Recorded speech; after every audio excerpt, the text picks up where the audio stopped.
Hello, everybody. Welcome back. So today you are seeing on screen that I am doing this podcast, this mini lecture on this book called The Chess Revolution.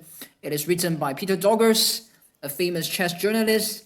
He used to work for chess.com, and I believe that he is still working for chess.com. It is a book that came out very recently. It came out last year, 2024. And today, I would rank it as the best chess book for the general audience that I've read. And without further ado, right, turning to the contents page, right, you can see that this book is divided into 10 chapters, and these 10 chapters are categorized into 3 categories, starting with chess as a cultural phenomenon that talks about the history of chess, as well as the roles of chess in art and science. And it ended, okay, it ends with this introduction to some top players, okay, most notably Magnus Carlsen, right? And part 2, right, starting from chapter 5 all the way until chapter 7, it's talking about the impact of AI, right? So the computer revolution, how the computer changed the game. So you talk about the history of computer development from Charles Babbage until Deep Blue, and then from Deep Blue until the arrival of AlphaZero, and to the current appearance of Stockfish 16, right? Stockfish 16 is stronger than AlphaZero, just for everybody's information, all right? And then, of course, there's also this very interesting chapter talking about cheating using such AI tools, right? And the last part, right, the last phase, is the last 3 chapters talk about the online revolution. Yeah, this is really my favorite, talking about internet chess and all these well-known chess websites, chess domains, chess.com, Lee Chess, right, which you saw me using all the time, Lee Chess, and then Chess24, okay, the third most popular chess website. And Play Magnus, right? The Play Magnus group. And then, and then the streaming revolution, talk about all the notable streamers, right? The most notable being our GM Hikaru Nakamura, right? And Levi Rossman, I am Levi Rossman. And of course, we have a game matter, right? That is Antonio Radic, our Croatian, very strong player. I think Antonio is also master level, right? Possibly like a national master level. He's about 2200, right? I'm like one of the first subscribers to his channel, right? And his channel was, of course, the first YouTube channel that crossed the 1 million subscriber mark, right? So so do subscribe to his channel. And okay, so one by one, right, I will just, within the next 10 minutes or so, right, I will talk about the different parts, okay? So the interesting bits, right, it's impossible to talk about all the details within each chapter, but I will give everybody a summary of the most informative information, the most informative bits from each part, okay, which is really a group of chapters. So within the first part, okay, chess is a cultural phenomenon. Okay, what really got me interested, excited that I want to carry on reading this book is, of course, the first 2 chapters, okay, and it really talks about chess, originating from India, okay, originated in India. It did not originate from Europe. Okay, Europe was during the Middle Ages. Okay, so during that time, it's called Chaturanga, right? If I pronounce this thing correct, okay, so pardon me if I mispronounce it. So that's Sanskrit for the elephant's game, all right? And consequently, all right, when it got translated to other languages, this elephant, okay, then the name, okay, the word elephant has remained, right? So when it comes to Chinese chess, which online you will see this in pinyin format, it starts with an X, correct? XQ, which is XiangQi, right? XiangQi, right? If you want to pronounce it the proper Chinese way, right? So without the tones, it's just XiangQi, right? So so QI, right? Qi, that's called Qi, right? So that's just chess, right? The first word Xiang, right? Okay. So that one is elephant. So essentially, when we talk about Chinese chess, right? So we talk about Chinese chess, XiangQi, that's just elephant's chess, right? And usually we put the word China in front, right? So that's 中国象棋, right? Which literally translates to China chess, right? Yeah, okay. China's elephant chess. And for this chess itself, okay, without the word Chinese in front, usually we add the word international, right? Okay. And so in Chinese, we call it like 国际象棋. But the word xiang, right? Elephant, it has remained, all right? It has remained to this day. Okay. So the piece that represents the elephant, all right? I think that a lot of you know this already. It is the bishop, okay? It is the bishop, okay? And originally when chess started, okay, the bishop cannot go to any square along the diagonal, right? It can only go to the square that is like the third square that is diagonally in front of it. Okay, so on the chessboard, okay, let's say from white's perspective, okay, we're talking about the c1 bishop, okay, the c1 dark square bishop, and then the f1 light square bishop. So from c1, okay, the bishop can only hop. Okay, it's like hopping. Okay, then the elephant is hopping. Okay, instead of calling the bishop, it is hopping. Okay, it is bypassing d2 and hopping to e3. All right, yeah, so that's the way it works, right? There's a pawn, right? Correct. When at starting position, there is a pawn, right, on d2. So it hops over the pawn to e3. So that's how it works. And then because of this interesting rule, right, in Chinese chess, right, instead of hopping, instead of letting the knight hop, okay, the elephant still hops, okay, the elephant still hops, okay, but it cannot cross the river, right? So that's the thing. The elephant cannot cross the river. So in that sense, the movement of the elephant is very much restricted, okay? And now I think in Chinese chess, the interesting part is that we have the cannon, right? So the cannon is like, there has to be a piece, right, directly in front of the cannon for it to work, right? So once there's the piece in front of the cannon, directly in front of it, all right, or horizontally, okay, by its side, then it can attack, right? Then can attack the piece that is directly next, right, to the intermediary piece, right? So so that's the interesting part. I think that rule also emanated from this hopping mechanism, right, of this original elephant. And the movement of the elephant, right, in the original chess, right, Chaturanga Indian chess and Chinese chess, it is totally the same, right? It is totally the same. Except that in Chinese chess, as I said before, right, the elephant cannot cross the river. Okay, yeah. So that's the interesting thing. And then the other interesting thing, okay, from history, okay, before we have the queen, right? The queen is the most powerful piece, all right, on the chessboard, okay? Once you kind of blunder your queen, all right, and blunder your queen, right? Blunder your queen, you lost your queen for nothing. There's no way for you to continue, right? Yeah, okay. So, but before that, right, the queen is simply the guardian, right? The advisor of the king, and it can only move one square diagonally. All right, and in Chinese chess we have two pieces that do exactly that, and that is the bodyguards, right, of the general, right next to the general, right. So there's this tiny square, right, that is like the tent of the general, right, and the bodyguards of the general can only move diagonally within that very, very small square, right, diagonally. So that is the queen in its original form.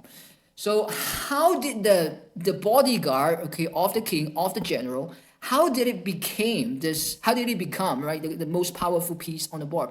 Okay, and that is really thanks to Queen Isabel or Isabella, depending on how you call her name, right, of Spain, right? Yeah. So during that time, I think she teamed up with her husband Ferdinand, right, and then they kind of reunited Spain under the Christian banner, right? And because of her reign, right, Isabella the First, this queen, right? The bodyguard, okay, instead of becoming a bodyguard, it became the queen, and then it became the most powerful piece, right? That's like during the 16th century, if I'm not mistaken, right? So that's an interesting bit about it, right? So the history bit, I think that would give everybody an introduction, overview, right? Just the generic knowledge about chess history, and then so chess in the arts, okay, I think we saw this film, okay, this the Queen's Gambit, right? The Netflix drama series.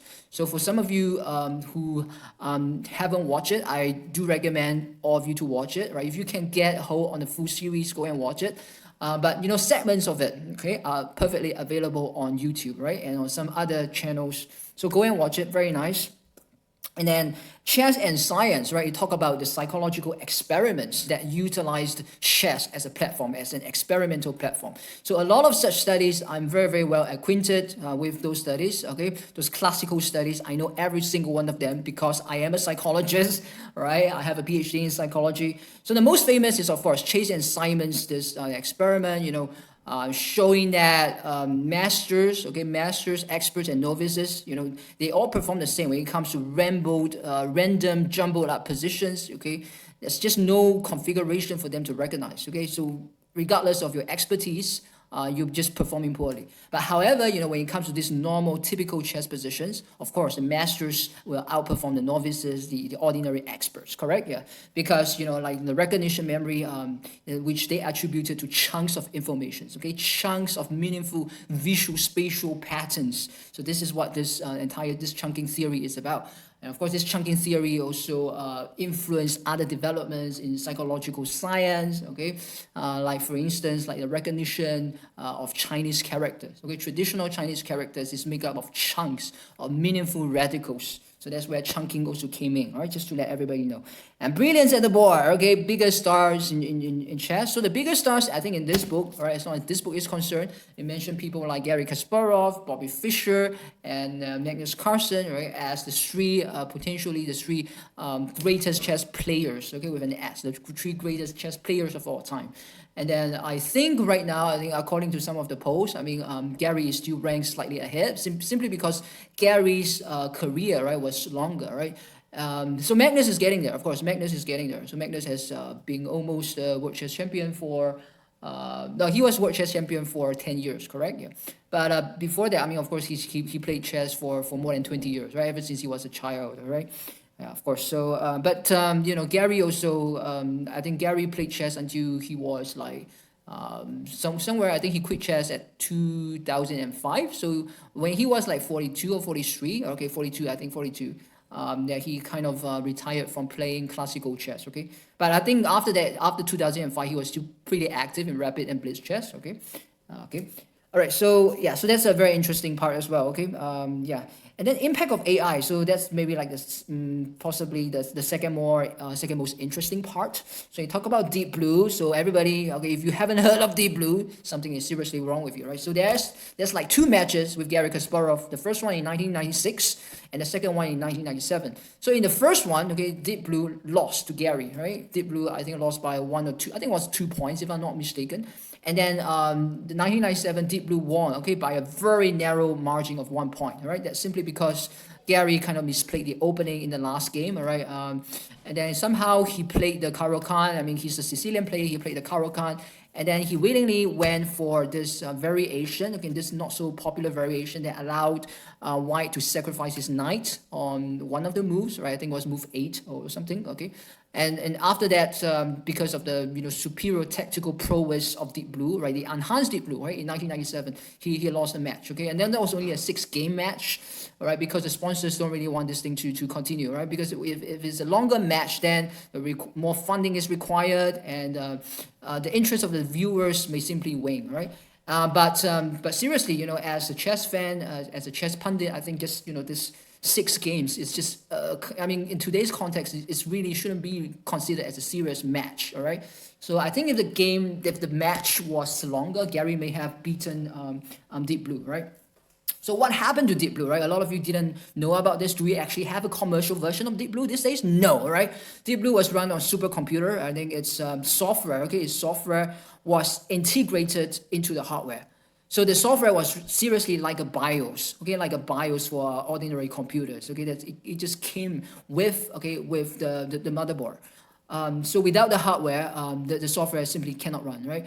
And if for those of you who read the book, the Deep Blue book, written by its chief architect, that is the Taiwanese engineer and computer scientist Fengxiong Su, right, or Su Fengxiong, right? If you put his Xu Fengxiong, right, I think it's Xu, okay, HSU, right, which is pronounced as XU, right, in pinyin format. So it's Xu Fengxiong, right? You can Google him up, right?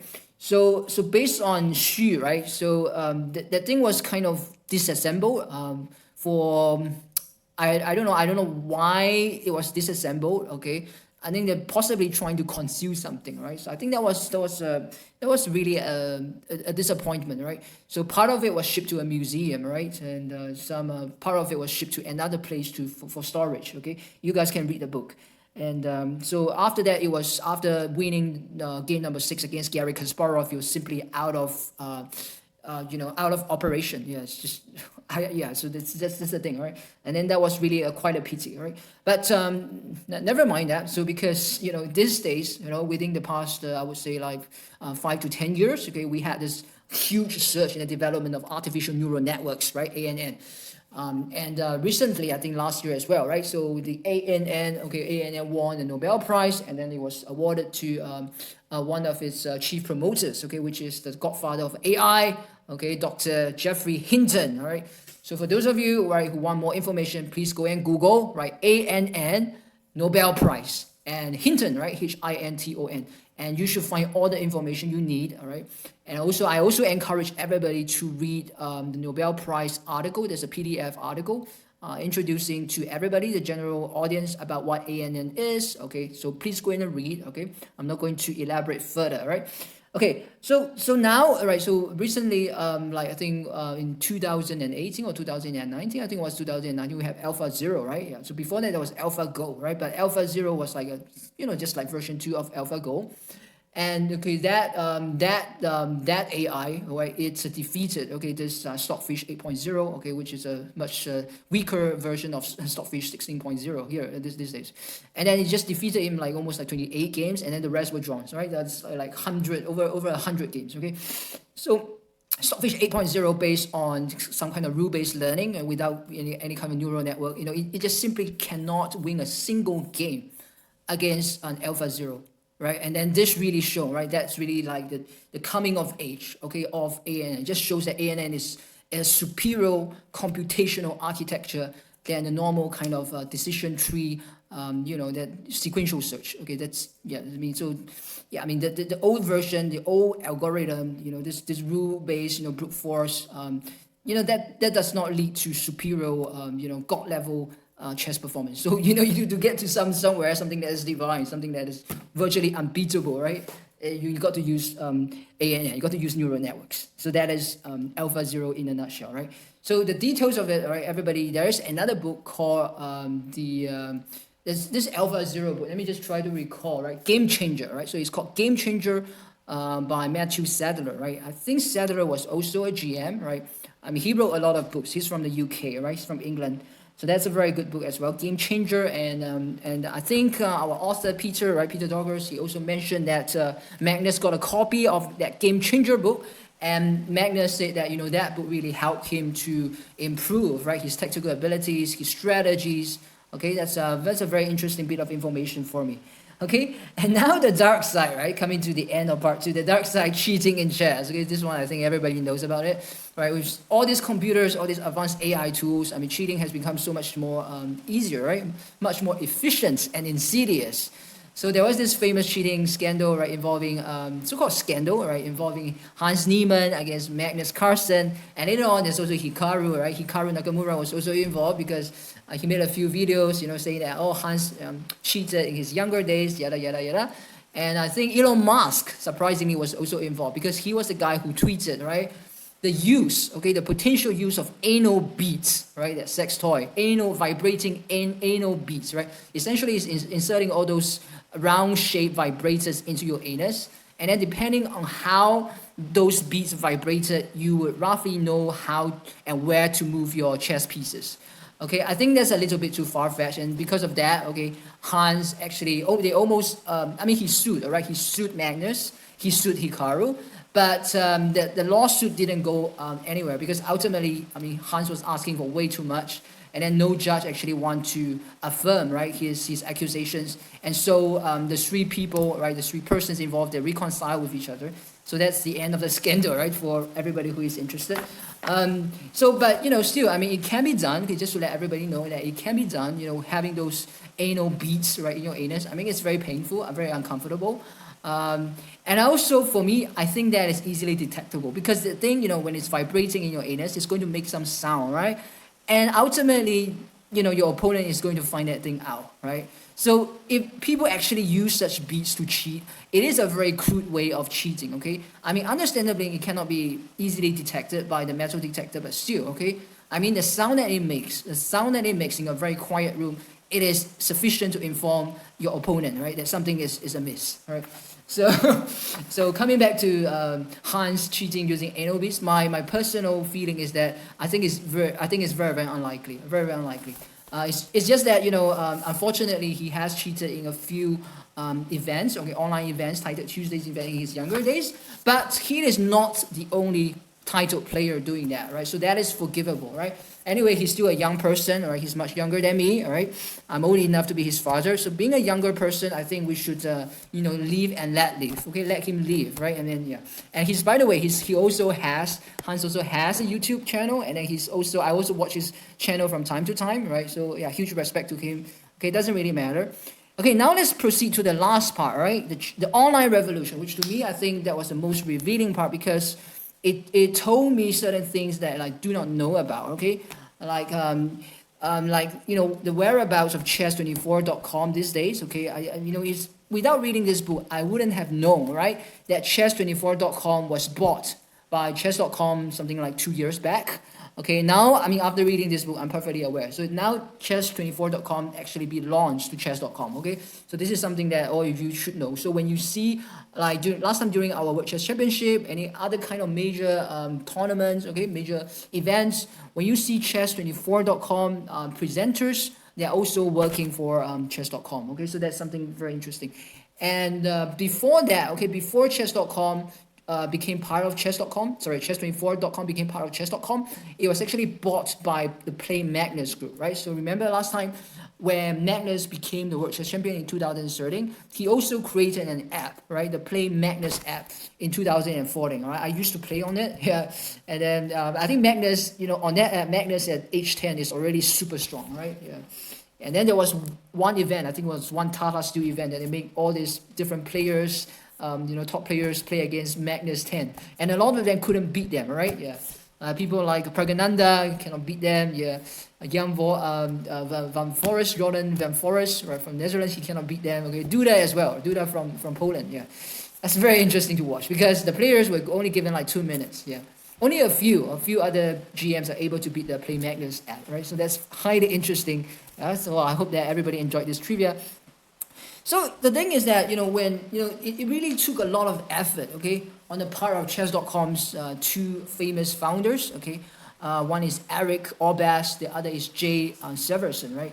So Allebest and Severson, it really took them a lot of gut, right? So they met during university, and then they bought this, chess.com domain. The chess.com domain was there, okay, during the early 2000 period, okay. During that time, I was in secondary school. I do know of this existence on chess.com, but chess.com during that time was a very watered down site. It really has nothing, just a white background and then just a checkered board, okay, a brown checkered board. And apart from that, really, there's nothing really interesting. So Allebest and Severson, so they came in and then they bought the domain, right? They bought the name of the domain, right? Chess.com. Wow, everybody can remember it, right? And then they refurbish it, right? So they spend a lot of time, especially like Severson, because was such a great programmer. He was like, in this book, you can see that how hard he worked, right? He was literally working like 20 hours a day, right? So huge respect to Jay. And then, so then they refurbish the site, and later on they hire a lot of, content editors, programmers, to help them improve the programming language. And later on, this thing just expanded, beyond their imagination, yeah. And then they also came to the realization that, the initial concept that, chess does not really fetch any money, okay, was wrong, okay. And so they devoted themselves to the business, yeah, and then, chess.com became the way it is, right? And along the way, right, it's roped in people like Danny Rensch, okay, yeah, so if you watch the chess.com YouTube site, you will see Danny on certain days, okay? He's a great commentator, but he's one of the first, if not the first, commentator that's been hired by chess.com, okay, many years back, 15 years back. And then later on, right, I think somewhere in when Magnus became the World Chess Champion, they roped in Hikaru Nakamura, right? Hikaru, right, great guy, right? And then he also did a lot of promotion, and then he was paid, to play a certain number of games, right, for chess.com every month. I think that was 150. But Hikaru played more games than 150, of course. Even now, you can see like he's streaming. I think he's literally playing, almost 100 like every week. Yeah, if you follow his site, right. So that's how he expanded, right. So and then and of course, these days, right. I think during the COVID pandemic period, I think like the last 2 years, right, it roped in Magnus, right? So Magnus also participated in a lot of chess.com events, right? The bullets, speed bullet challenge, right? Yeah. So he won. Magnus won that a few times, right? Quite several times, and then Hikaru also won it a few times, right? Yeah. So both of them, all these top players, right? They're now, streaming, okay, doing some kind of advertisement for chess.com, right? And so that really contributed to chess.com's #1 status. It is the best chess website, most popular, right?